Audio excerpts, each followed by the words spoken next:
Halo teman-teman semua, Assalamualaikum warahmatullahi wabarakatuh. Jumpa lagi dengan saya Lilis Yuliani di sini. Oke, masih semangat ya.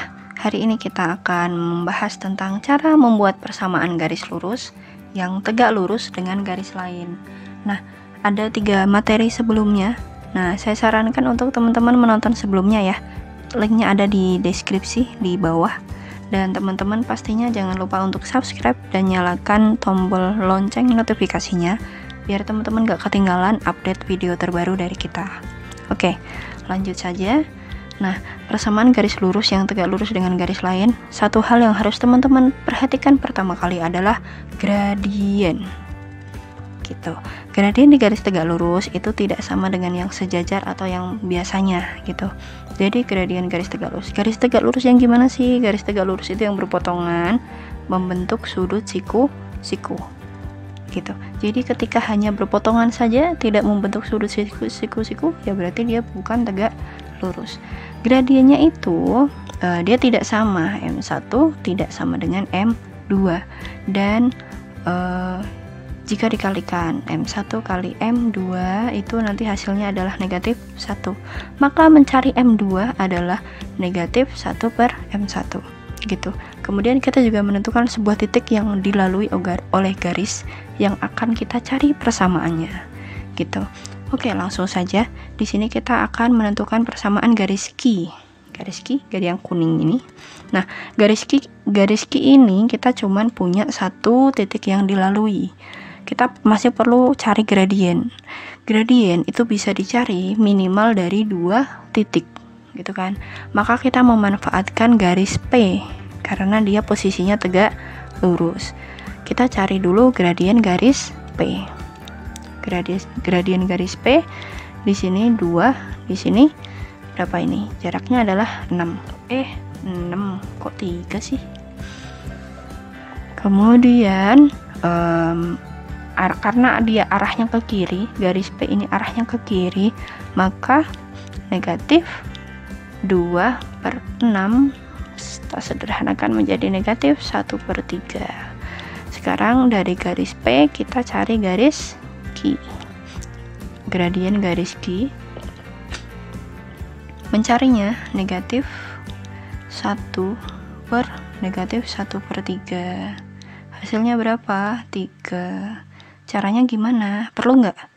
Nanti kalau teman-teman udah biasa nggak perlu ya, ini bisa di skip ke beberapa detik berikutnya. Jadi negatif 1 dikali negatif 3 per 1, hitungnya gitu. Jadi perbesar ini kan pembagian, jadi kan negatif 1 dibagi negatif 1 per 3. Karena pembagian ini dijadiin perkalian kemudian dibalik, maka hasilnya seperti ini. Negatif kali negatif hasilnya positif, 1 kali 3 hasilnya 3 gitu ya teman-teman. Ini caranya, tambahan buat yang belum ngerti. Nah, kita lanjutkan. Titiknya berapa ini? Titiknya di sini adalah 2,0. Ini yang kita pakai. Kita lanjutkan, berarti Y min 0 sama dengan M-nya berapa? 3 dikali X min X1-nya 2. Hati-hati teman-teman, M di sini ini sesuai dengan garis yang kita cari. Jadi di sini adalah titik Q, di sini X Q, di sini Y Q, maka di sini juga M Q gitu. Ini Q. Gitu ya. Jadi titiknya yang dipakai yang dilalui garis Q, gradiennya juga yang dipakai yang Q gitu. Jangan sampai kebalik. Selanjutnya Y kurangi 0 Y sama dengan 3X min 6. Selesai gitu. Gampang ya. Intinya bagian gradien harus clear dulu. Selanjutnya gradien garis tegak lurusnya sama. Jadi untuk yang soal ini kita cari dulu. Di sini udah punya titik, ada garisnya tegak lurus dengan garis ini. Maka ini yang kita manfaatkan untuk cari gradien.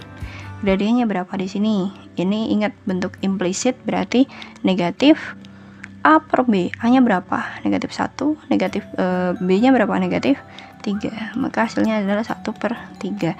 Ini M1. Maka cari M2 nya sama kayak tadi ya, tapi di sini negatif. Jadi kalau di sini positif. Kalau misalkan bentuk gradien pertamanya itu 1 per sekian, maka sebenarnya tinggal dibalik. Kalau di sini positif, berarti di sini jadi negatif. 3 per 1 ya, dibalik sama dengan 3. Negatif 3. Ini M2 nya. M2 nya ini yang kita pakai untuk mencari untuk mencari persamaan garis. Berarti Y-min Y1 nya negatif 3, berarti plus 3 sama dengan negatif 3 kali X-min 1. Kemudian Y plus 3 sama dengan negatif 3X plus 3. Kemudian Y sama dengan negatif 3X plus 3 min 3. Berarti tinggal Y sama dengan negatif 3X. Boleh nggak kayak gini? Ya boleh aja gitu. Berarti konstantanya 0 nilainya gitu. Kita lanjutkan. Kemudian kalau yang ini garis keduanya diketahui 2 titik. Caranya sama kayak yang tadi. Ini kita untuk mencari gradien, yang ini untuk mencari garis gitu.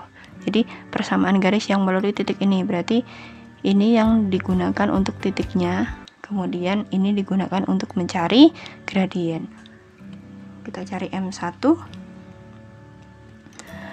negatif 13 kurangi 2 per 4 kurangi 1. Ini jadinya negatif 15 per 3. Hasilnya adalah negatif 5. Ya, jadinya M2 nya berapa? Karena tegak lurus di sini negatif 5 itu artinya negatif 5 per 1 ya, gitu. Berarti kalau di sini negatif, di sini jadi positif. Ini 5 per 1 kita balik jadi 1 per 5. Ini M2 nya yang akan kita pakai, gitu. Kita pakainya itu. Kemudian kita lanjutkan di sini, Y-min Y1 nya 5 sama dengan M nya 1 per 5 kali X min X1 nya 10. Terus Y-min 5 sama dengan 1 per 5 X min berapa ini? Negatif 10 kali 1 per 5 berapa? 2 gitu. Kemudian Y sama dengan 1 per 5X min 2 plus 5. Y sama dengan 1 per 5X berapa? Min apa plus? Plus 3 gitu. Ini udah jadi gitu. Kalau mau diubah ke bentuk implisit, berarti kita tinggal mengalihkan dulu ke 5, semua dikali 5. 5Y sama dengan X plus 15. Diubah lagi bisa 5Y ditambah X dikurangi dikurang ya harusnya. Oke, kita ubah dulu. Dikurang X dikurang 15 sama dengan 0. Nah, teman-teman bisa pakai ini, bisa pakai ini, bisa pakai ini. Nanti tergantung jawabannya yang dikehendaki yang mana. Seperti itu. Oke. Terima kasih sudah menonton video ini. Semoga bermanfaat, semoga membantu, dan jangan lupa subscribe dan bagikan video ini buat teman-temannya teman-teman semua. Terima kasih. Assalamualaikum warahmatullahi wabarakatuh.